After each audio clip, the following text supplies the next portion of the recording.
I'm your host, Kelly Morgan, indie author and indie publisher. Welcome to another episode of The Author's Mic. Welcome to today's episode. Hey everybody, welcome to another episode of The Author's Mic. Kelly here, and you know that it's Monday because I have a guest. Today I have Latrea Russ. She is a disability empowerment coach. She is an award-winning author. She's a speaker. She's an advocate. She's a storyteller. She's all of these wonderful things, but I am not going to keep telling you about her. I'm going to let you tell her about you, her about her. Oh my God, Kelly. Latrea, welcome. Thank you so much for being a part of the Author's Mic. Thank you so much for having me. So I'm going to just get us started. And then, like I said earlier, you can take the conversation wherever you want it to go. I'm just curious, how does one become an award-winning author, speaker, and disability empowerment coach, and then decide to go ahead and just put themselves out there? Ooh. Um, well, let me just say that wasn't what I had started. Well, that wasn't what I had planned on doing. Um, when that wasn't a dream of mine. Um, as a kid, I wanted to be a doctor, to be honest with you. Having a disability myself, I didn't want to be, okay, let me back up a little bit. I didn't want to be a medical doctor. I always had hopes of being a doctor of sorts. Um, I wanted to do something great, and I always knew that I was destined to be or do something great. And I believe that everyone that's put on this earth is meant to do or be something destined to do something or be something great. And I just always just had this feeling inside that no matter my circumstances, no matter what my circumstances was, no matter what I went through, no matter what the issues were that I was facing, God had something great in store for me to do and be.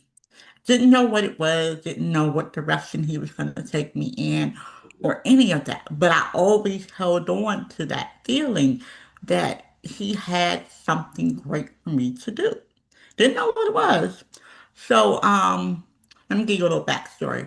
I was born with a rare genetic syndrome called Pfeiffer syndrome.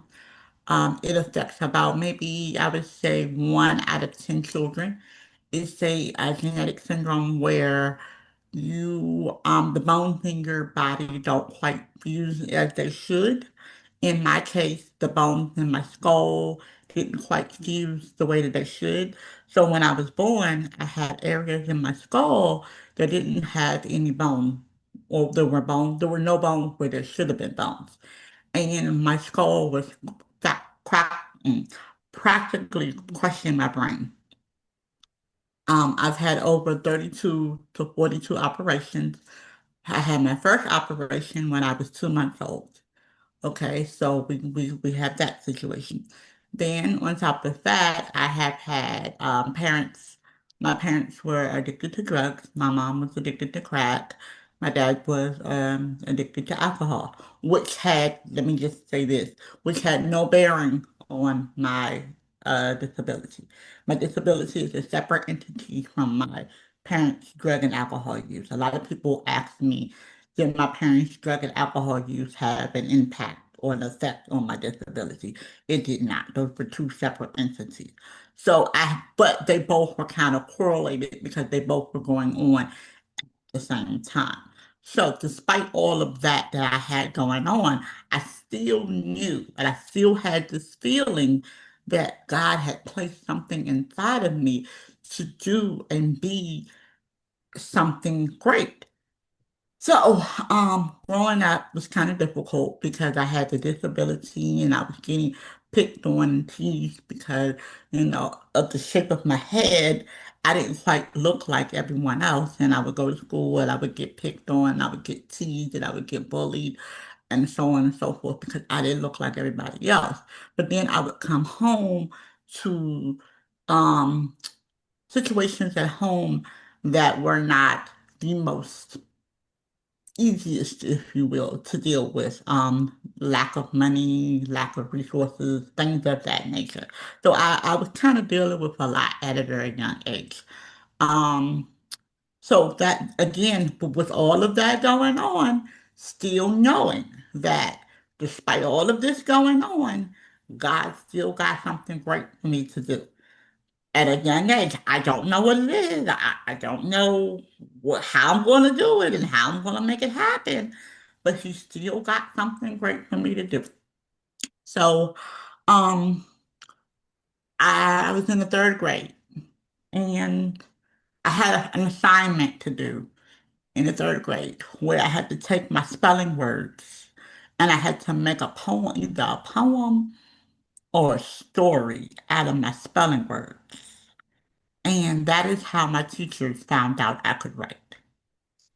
And from that day forth, writing was my way of escaping everything else because writing became my way of going wherever I wanted to go. I could go to a magical land and be a magical princess. I can go to a far off place and be the president if I wanted to be. I can go to a book and be whatever I wanted to. I could write a book and be whatever I wanted to be in that book. I could write a story and be whatever I wanted to be in that story. I was always intrigued by books because books, you can be whatever you want to be in that book, especially the books with no pictures, because you can use your mind and you can imagine what the pictures look like. And that is what always intrigued me about books, because I could paint the picture in my head.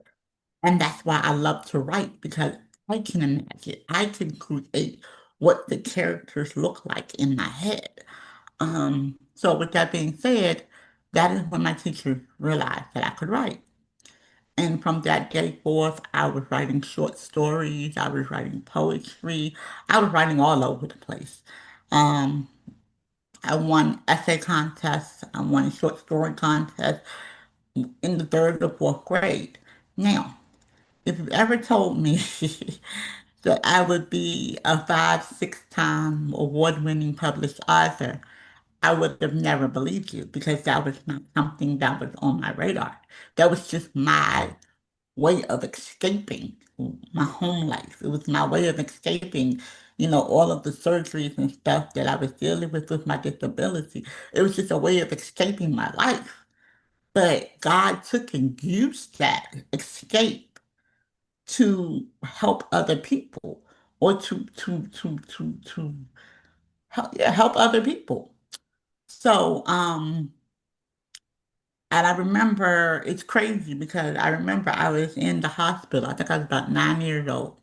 I was in the hospital, one of my many surgeries, and I was sitting up in the bed, and God gave me a title of a book, Green Tea and Other Forms of Meditation. Now no, I'm sorry, I'm six. Now, or 6 or 9, I don't remember. Now, at that young age, sometimes God will give you stuff and you don't know why he's giving it to you. You just take it. You're like, okay, God, what am I supposed to do with this? But you just take it and you store it away because you don't know you might need it. You will need it later. So that was the title of my very first book, Green Tea and Other Forms of Meditation. So that is where the writing came from. And when did that book get published? Oh gosh, that book got published. I want to say 2014. So, how many years after you got the name of the book, you actually published the book? Ooh, I was well into adulthood when I published Isn't that that book. crazy how that happens? Yeah, I was well into adulthood when that book got published. And it's so funny that when I wrote it, that it came back to remembrance. That when I wrote it, that was the first title that came back to me. Green tea and other forms of meditation. And it was just so crazy how that just came back to me. And how many books do you have now? I have solo books or in all because I You have know, a couple total. of You have solo books. And you have anthologies as well? Yes, I have but I have about four anthologies.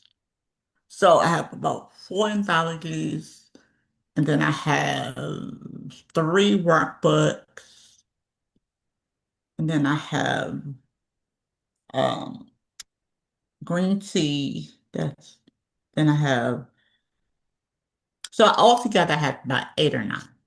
So I want to you made me to think of a question. So when you were a kid, you started writing poetry and short stories, and now today you're an adult. Do you prefer to write fiction or nonfiction? You know what? I don't think about it in that sense. I don't think about it in terms of fiction and nonfiction. I think about it in terms of whatever comes to mind. And And so I and are the I books a mix of both? Are some of the books fiction and some of the books nonfiction? um no. It's I leave it up for the reader to interpret. I leave it up for the reader to interpret because with my memoir that I know whether it's fiction or nonfiction, Mm. but the reader can read it and think, could it never happen? And then I think to myself, do you think it happened? Based on the way it's written, based on the way it's written, do you think that happened? But it's not like it's a situation where it's like if it happened or if it didn't happen. I know my memoir is completely the truth because I Right. lived it, so it is completely the truth. But it's one of those situations where I allow the reader to choose their experience. I like that. I allow the reader to choose their experience. And I allow the reader to take what they want to take from the book. So if they choose to take an every experience, and that's how I feel like that's how books should be.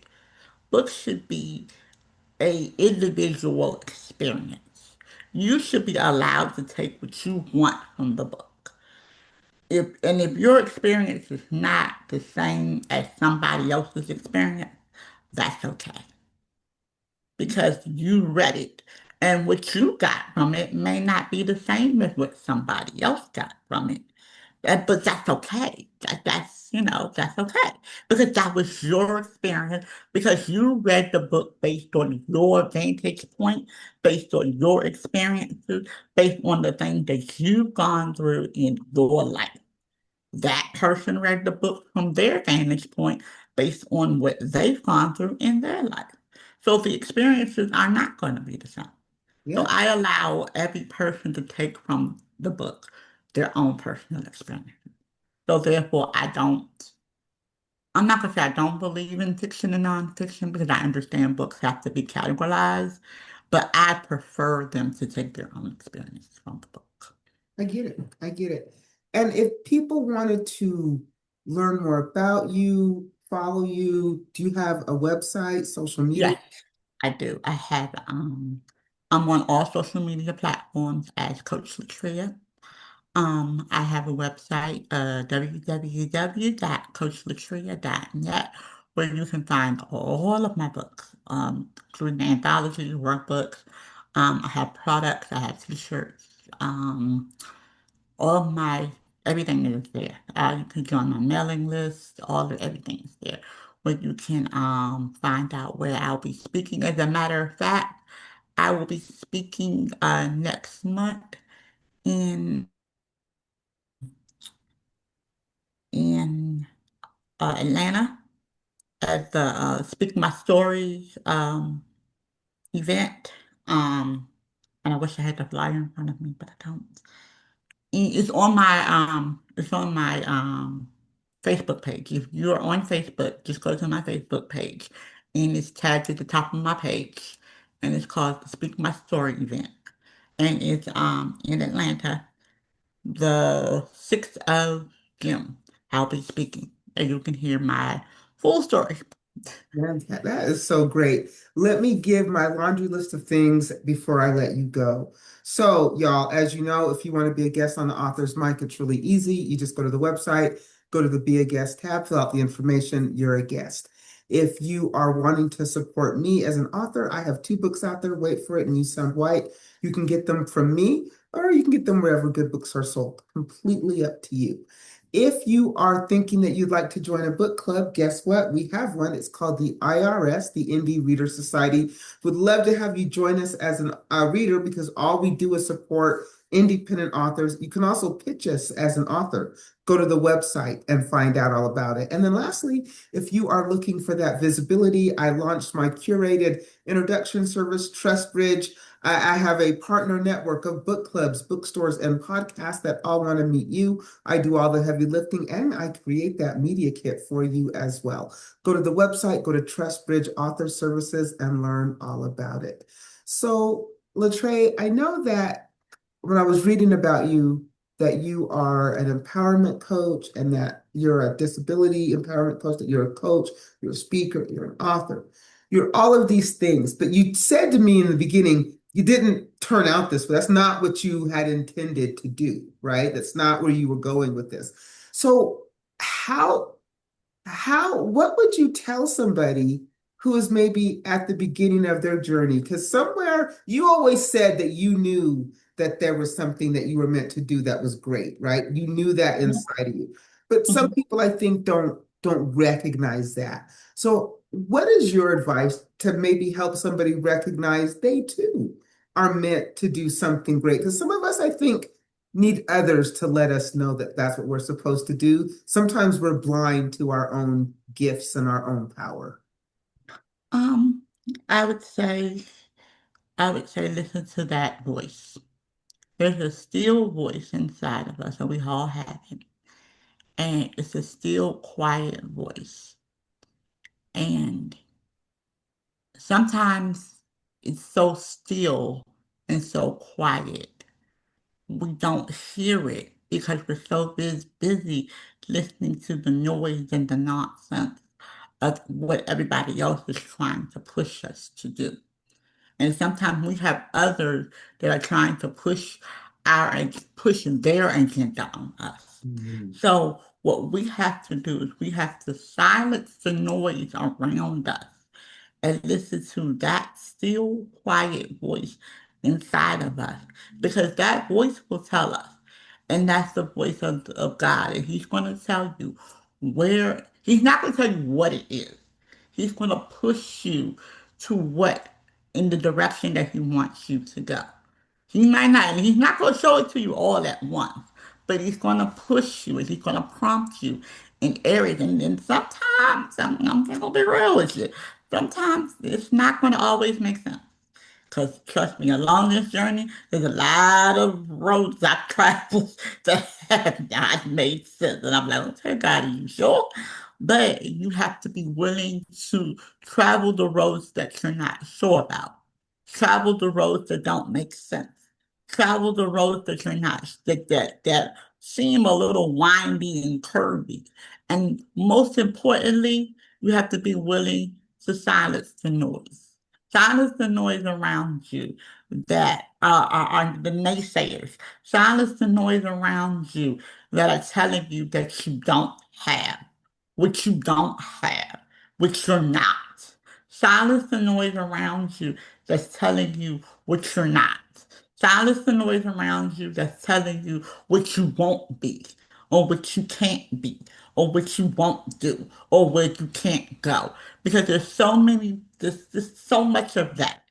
And when we have that around us, it can get cluttered and you miss the voice. You miss that voice inside of you that's trying to direct you and trying to show you where you need to be and where you need to go. For me, it was easier and for me because I was a kid and I didn't have so much noise. But as an adult, it's harder because you have so much going on around you and you just got so much coming at you at one time. you just have to just be able to just silence the noise and say, you know what? I know that I know that I know. And I might not know where I'm going, but I know that there's something inside of me. I wasn't just put here in vain. And I might not have all the answers right now, and it might not all make sense right now, but I know that I was put here for a purpose. And I know that one day, if I keep pushing, I keep moving, I'm going to get to the other side, and that purpose is going to make sense.